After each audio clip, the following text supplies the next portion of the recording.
Just this once, Vanessa. Please. You know how much this means to Rebecca and me." My younger brother Aaron pleaded over the phone, his voice carrying that familiar wheedling tone I had heard countless times before. I sat in my office at Bright Ridge Media in Kansas City, Missouri, staring at the financial planning spreadsheets on my computer screen. At 31, I had worked hard to build my career as a senior marketing director and had been careful with the inheritance our grandmother left us 3 years ago. Aaron, on the other hand, had burned through his portion within 18 months. "Aaron, we've been through this," I said, keeping my voice steady. "I've already helped you pay off your credit cards twice this year. I cannot fund your wedding."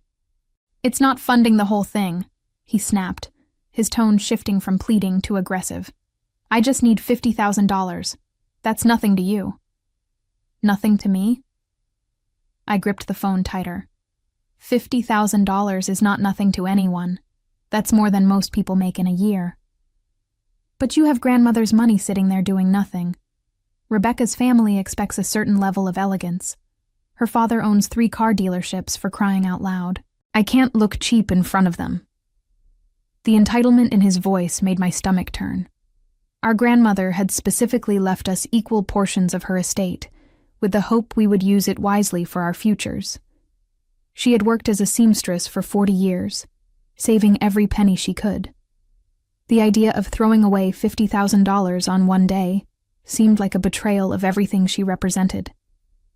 "Aaron, you're 28 years old. You have a job at Coleman Real Estate. Plan a wedding you can afford." "You don't understand," he said, his voice rising. "Rebecca's already sent out the invitations. We've booked the venue at the Fairmont. The deposits are non-refundable." "Then you should have thought about your budget before making those commitments." A long silence stretched between us. When Aaron spoke again, his voice was cold. "Fine. I see how it is. Blood means nothing to you. Don't come crying to me when you need family support." He hung up, leaving me staring at my phone. Something about his tone in those final words sent a chill down my spine. Aaron had always been dramatic, but there was something different this time. Something calculated. I tried to shake off the unease and return to work, but his words echoed in my mind. Our parents, Patricia and Gerald Cole, had always favored Aaron. As the youngest and only son, he could do no wrong in their eyes. I had learned early to be self-sufficient, but lately, their enabling of his behavior had become impossible to ignore. My phone buzzed with a text from our mother. "Disappointed in your selfishness regarding Aaron's wedding. Family should support family." I stared at the message, feeling utterly alone. The next 2 weeks passed without contact from Aaron, which was unusual. Typically, after our arguments, he would call within days with some emergency that required my financial intervention. The silence felt ominous, like the calm before a storm. During this time, I threw myself into work. Bright Ridge Media was launching a major campaign for a tech startup, and the long hours provided a welcome distraction from family drama. My colleague Jennifer noticed my stress during our morning coffee meeting. "You look exhausted," she said, studying my face with concern. "Everything okay at home?" "Family issues," I replied, stirring my coffee absently. "My brother wants me to fund his wedding, and when I refused, everyone acted like I committed a crime." Jennifer, who had known me for 5 years, shook her head. "Vanessa, you're the most generous person I know. Remember when you paid for your brother's car repairs last year? And his emergency room bill the year before that?" She was right. Looking back, I could see a clear pattern. Aaron would create a crisis, I would solve it financially, and then months later, another crisis would emerge. Our parents always backed him up, making me feel guilty for even questioning his requests. "Maybe this boundary is long overdue," Jennifer said gently. That evening, I decided to review our grandmother's will again. Something had been nagging at me since Aaron's call. I pulled out the documents from my home safe and spread them across my dining room table. The will was straightforward, equal distributions to Aaron and me, with specific language about responsible stewardship of the funds. But as I read more carefully, I noticed a clause I had overlooked before. Any attempt by one beneficiary to coerce or defraud the other regarding their inheritance would result in forfeiture of their own portion. Grandmother had been sharper than any of us realized. She must have anticipated this exact scenario. My phone rang, interrupting my reading. It was my mother. "Vanessa, honey, Aaron wants to make amends," she said, her voice artificially bright. "He's planning a birthday dinner for you next Saturday at Romano's. Just family. He wants to apologize and move forward." I glanced at my calendar. My birthday was still 3 weeks away, but perhaps Aaron was genuinely trying to repair our relationship. "He specifically asked me to tell you how sorry he is," Mom continued. "You know how much family means to him. He just got carried away with wedding stress." Despite my reservations, I found myself agreeing. Maybe I had been too harsh. Maybe Aaron really did want to make things right. "Wonderful," Mom said. 7 p.m. Saturday. Aaron's so excited to see you." After hanging up, I tried to push away the nagging feeling that something was not quite right. The timing felt strange, and Aaron's sudden desire for reconciliation seemed out of character. But family was family, and perhaps this dinner would finally put our issues to rest. I had no idea I was walking straight into a trap. Saturday arrived gray and drizzling, matching my mood perfectly. I had spent the week trying to convince myself that Aaron's invitation was genuine, but doubt continued to gnaw at me. Still, I dressed carefully in a navy blazer and slacks, hoping to present a united front if we were truly going to reconcile. Romano's was an upscale Italian restaurant in downtown Kansas City, the kind of place Aaron typically claimed was too expensive for his budget. As I walked through the entrance, the hostess smiled warmly. "Miss Cole? Right this way. Your party is already seated in our private dining room." Private dining room? That seemed excessive for a simple family dinner. My unease deepened as we walked past the main dining area toward the back of the restaurant. The hostess opened a heavy wooden door, and I stepped inside expecting to see Aaron and our parents. Instead, I froze. Seated around a large conference table were Aaron, our parents, and 4 men in expensive suits I did not recognize. Papers were spread across the table, and everyone looked up at me with expressions that ranged from nervous to predatory. "Vanessa!" Aaron jumped up with an overly bright smile that did not reach his eyes. "Thanks for coming. Please, have a seat." "What's going on here?" I asked, remaining standing near the door. "Who are these people?" One of the suited men stood and extended his hand. "Miss Cole, I'm attorney Douglas Harrison from Harrison, Wells and Associates. These are my colleagues, Attorney Peterson, Attorney Wallace, and Attorney Brooks." 4 lawyers. My brother had brought 4 lawyers to what was supposed to be a family birthday dinner. "I don't understand," I said, though a cold realization was beginning to form in my stomach. Aaron's fake smile faltered slightly. "Vanessa, we need to talk about grandmother's inheritance. There are some legal issues that need to be resolved." "What legal issues?" I demanded, my voice sharper than intended. Attorney Harrison gestured to the chair across from him. "Perhaps you should sit down. This is a complex matter regarding the proper administration of estate funds." I remained standing, my hands clenched at my sides. "I want to know what this is about before I sit down anywhere." Aaron exchanged a look with our father, who cleared his throat uncomfortably. "Sweetheart, Aaron has discovered some irregularities in how the inheritance was distributed. The lawyers need your cooperation to fix things." "What irregularities?" I asked, my voice rising. "The inheritance was split equally, exactly as grandmother specified." Attorney Harrison opened a folder and pulled out several documents. "Miss Cole, there are concerns about your fitness to manage your portion of the estate. Your brother has documentation suggesting you may be making irresponsible financial decisions that could endanger the family legacy. The room seemed to spin around me. They were questioning my fitness. I was the one who had managed my inheritance responsibly, while Aaron had squandered his. "This is insane," I whispered, finally understanding the true nature of this birthday dinner.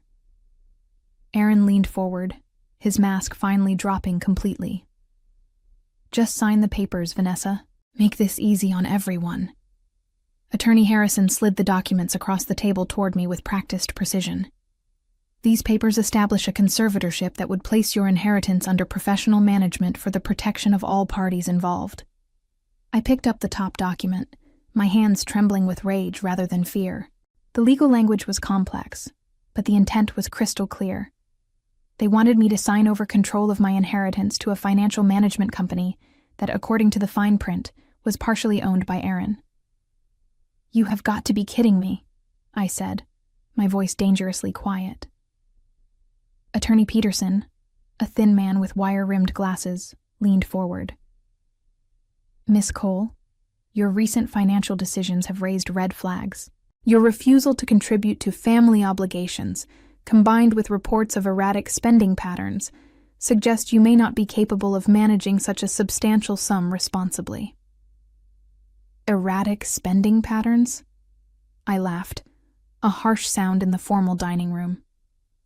"What are you talking about?" Aaron cleared his throat.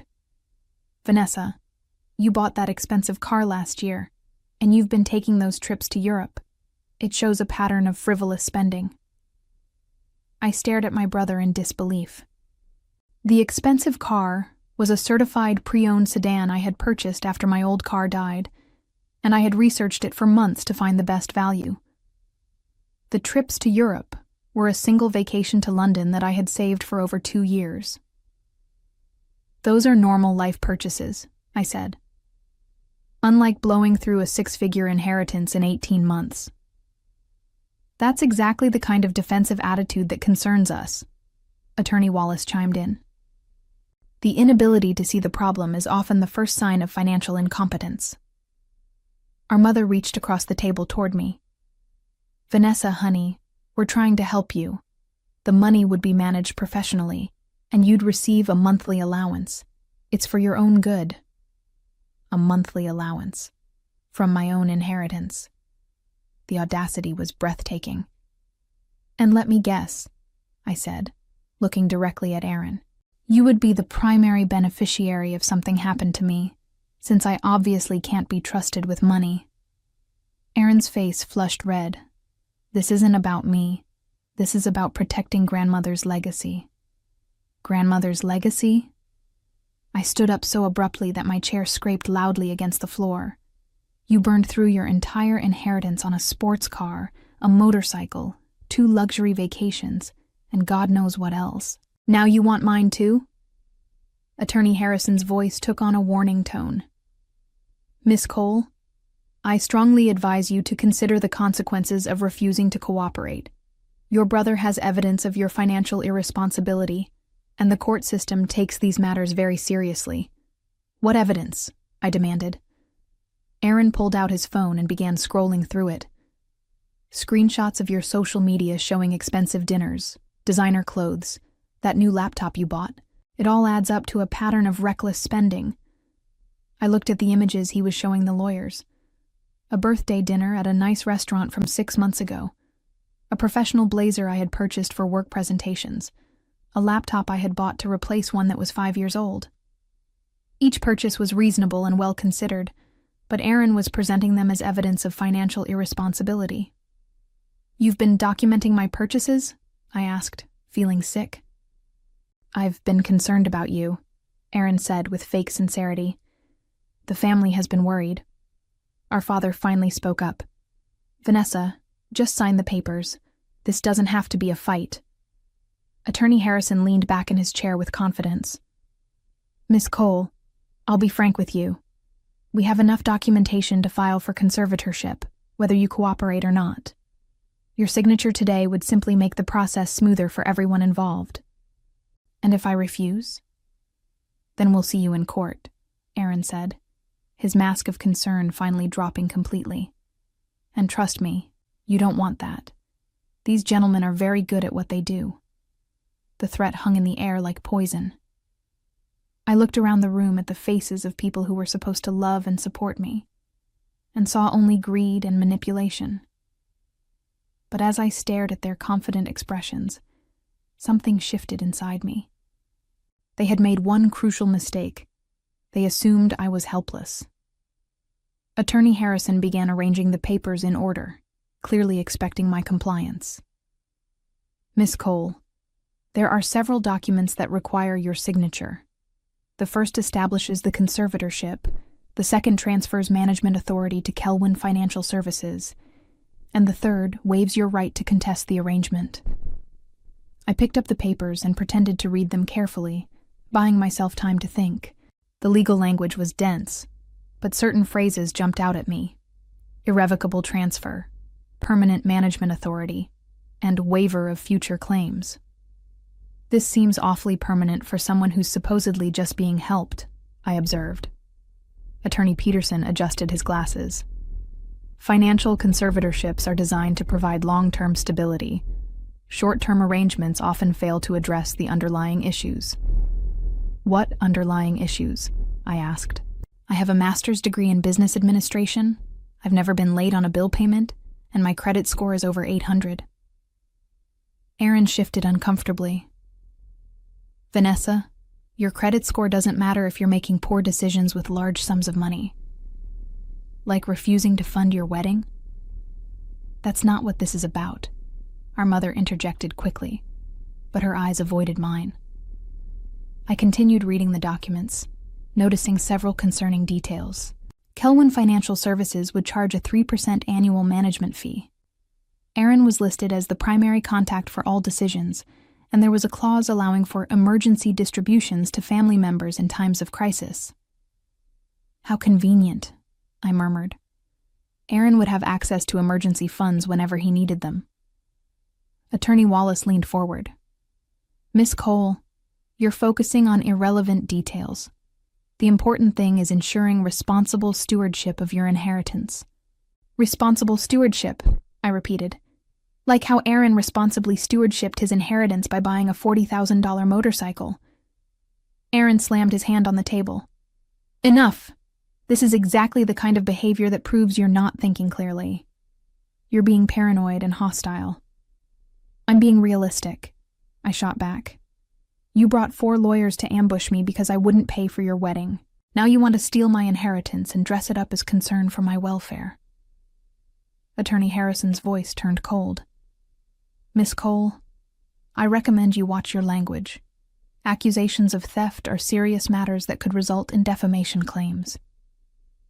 The threat was clear, but something about his tone struck me as odd.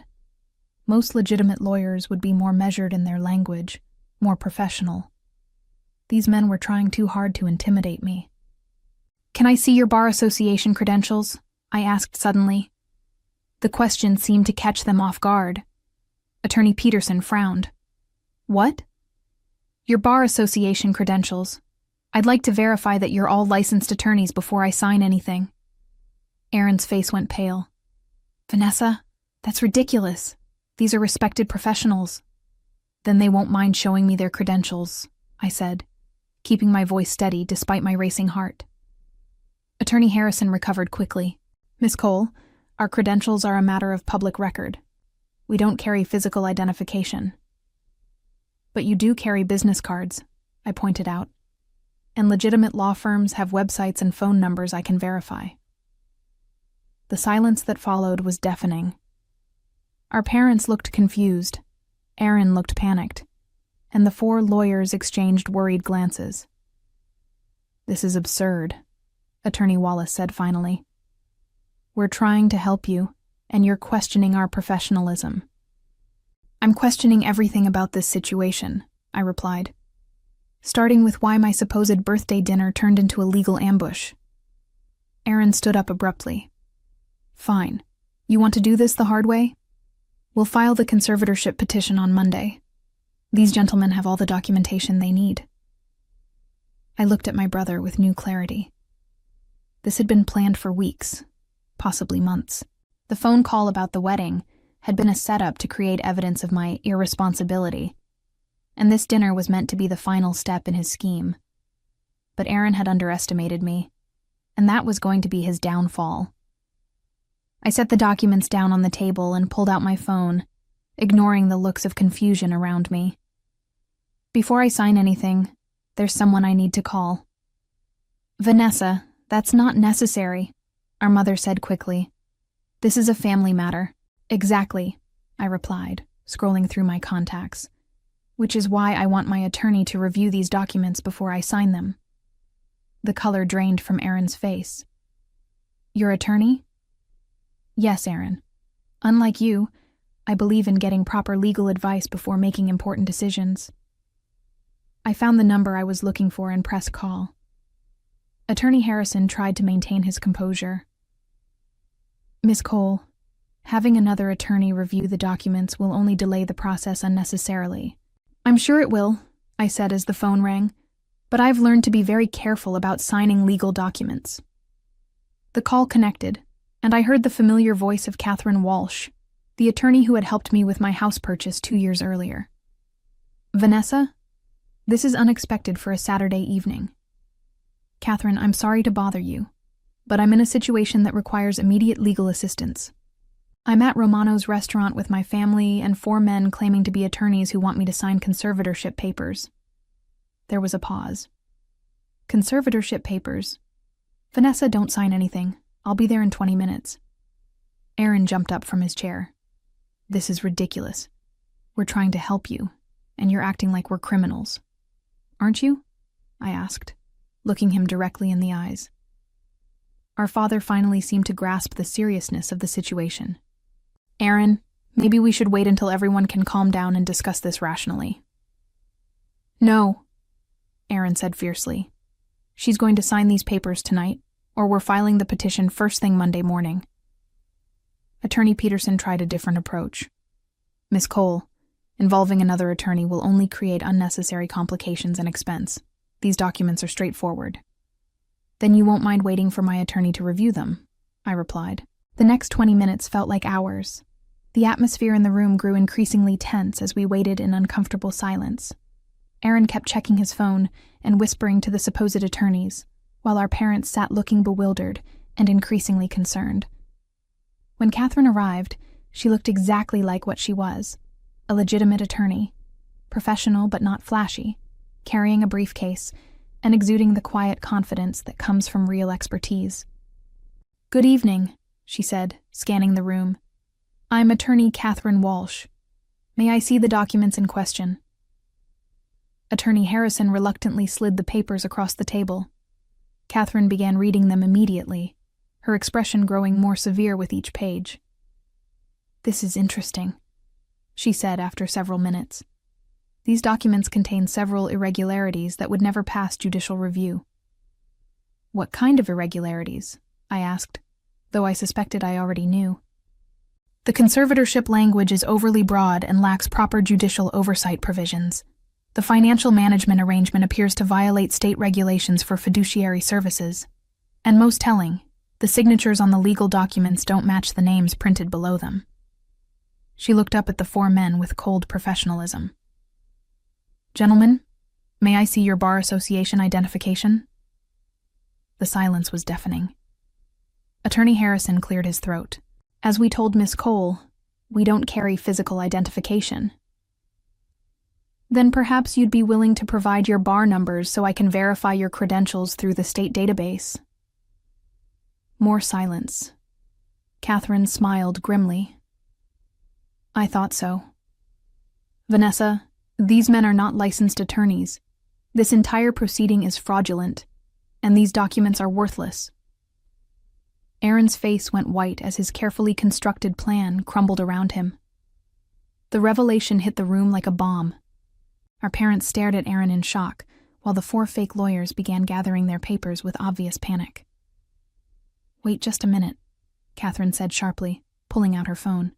Nobody leaves until we sort this out. Attorney Harrison, or whoever he really was, tried to bluster his way out. "This is preposterous. Our credentials are completely legitimate." "Really?" Catherine said, typing rapidly on her phone. "Because according to the Missouri Bar Association database, there is no Douglas Harrison, Robert Peterson, James Wallace, or Michael Brooks registered as active attorneys in this state." Aaron finally found his voice. "There must be some mistake. These are respected professionals." "The only mistake," Catherine said coldly, "was assuming you could get away with this fraud." She looked directly at Aaron. "Do you have any idea how many laws you've broken tonight?" Our mother gripped the edge of the table. "Aaron, what is she talking about? What's going on?" "Mom, I can explain," Aaron began, but Catherine cut him off. "Mr. Cole, you've just attempted to defraud your sister out of her inheritance using fake attorneys and forged legal documents. This constitutes multiple felonies under Missouri law." The fake attorney Harrison made a move toward the door, but Catherine's voice stopped him. "I wouldn't recommend leaving, sir.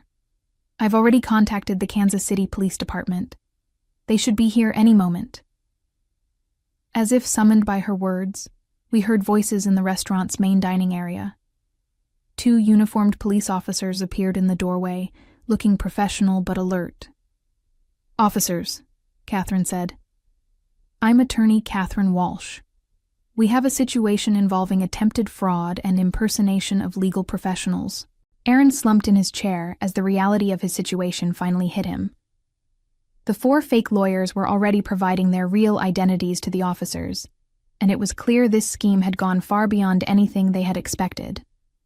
Our father stared at Aaron with a mixture of confusion and growing anger. "Son, what have you done?" "I just needed the money," Aaron whispered. His earlier confidence completely evaporated. As the police took statements from everyone in the room, the full scope of Aaron's plan became clear.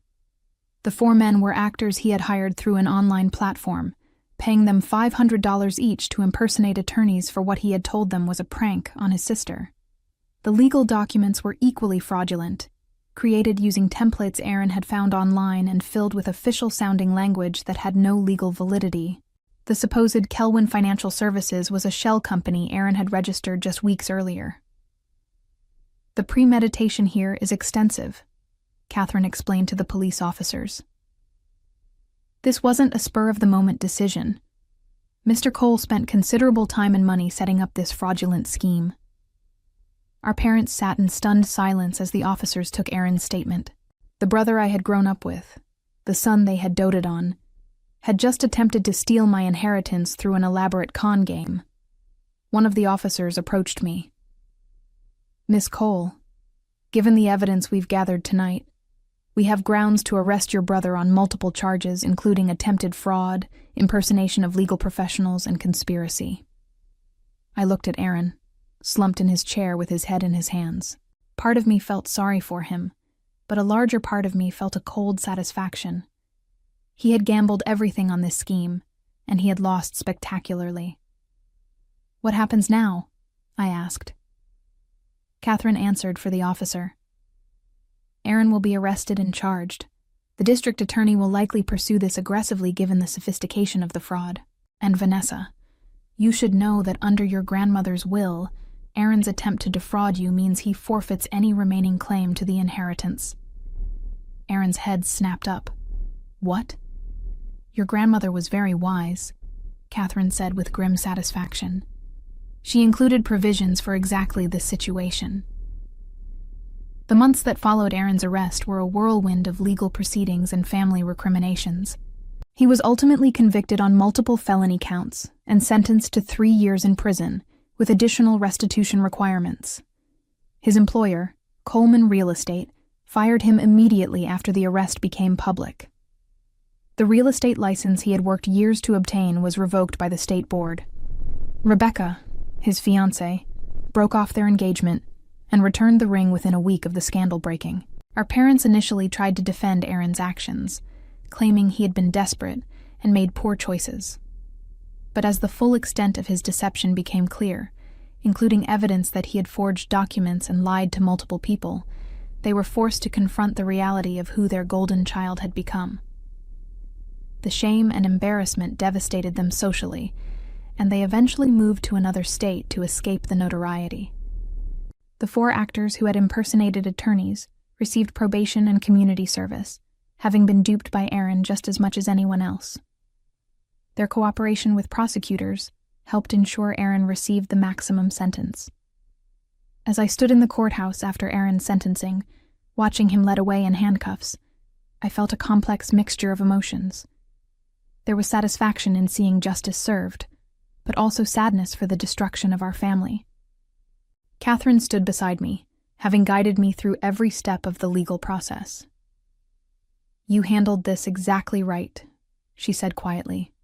"Your grandmother would be proud." I used a portion of my inheritance to establish the Patricia Cole Scholarship Fund, named after our grandmother, providing financial assistance to women pursuing legal education. It seemed fitting that Aaron's attempt to steal from me ultimately resulted in helping others seek justice. Looking back on that night at Romano's restaurant, I realized that Aaron's greatest mistake wasn't underestimating the law or overestimating his own cleverness. His greatest mistake was thinking I would be easy prey, simply because I had always been generous with family. He confused kindness with weakness, and that confusion cost him everything.